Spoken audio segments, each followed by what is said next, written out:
ನಾನು engineering graduate sir. ಚಿಕ್ಕ ವಯಸ್ಸಿಂದ ನಮ್ಮ ಅಪ್ಪ ಅಮ್ಮ ನನ್ನ ಮೇಲೆ ಎಜುಕೇಷನ್ಗೋಸ್ಕರ ಈಗ ಕಾಂಪಿಟೇಟಿವ್ ಎಕ್ಸಾಮ್ ಪ್ರಿಪೇರ್ ಆಗ್ತಾ ಇದ್ದೀನಿ, ಅದಕ್ಕೂ ಕೂಡ ತುಂಬ ಇನ್ವೆಸ್ಟ್ ಮಾಡ್ತಾ ಇದ್ದಾರೆ.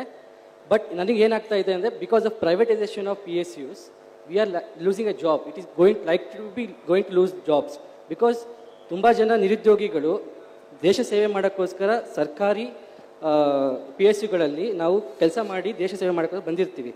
ಬಟ್ ಈಗ ಪ್ರೈವೇಟೈಸೇಷನ್ ಆದಾಗ ನಮಗೆ ಆಪರ್ಚುನಿಟಿ ಸಿಗಲ್ಲ.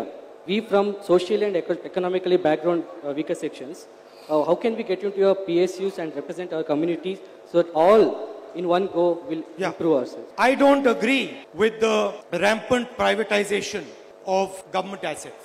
And if we are in power, we will not allow the rampant privatization of public sector units. And public sector units that are given the right space, right environment to operate in, that are given the freedom to operate properly, do perfectly well. ಇನ್ನೊಂದು sir, ನಾವು ತುಂಬ ದುಃಖದಲ್ಲಿದ್ದೀವಿ. WhatsApp ಗ್ರೂಪಲ್ಲಿ ನಾವು ಎಲ್ಲಿ ಫ್ರೀಯಾಗಿ ಊಟ ಸಿಗುತ್ತೋ ಅದನ್ನ ಲೊಕೇಶನ್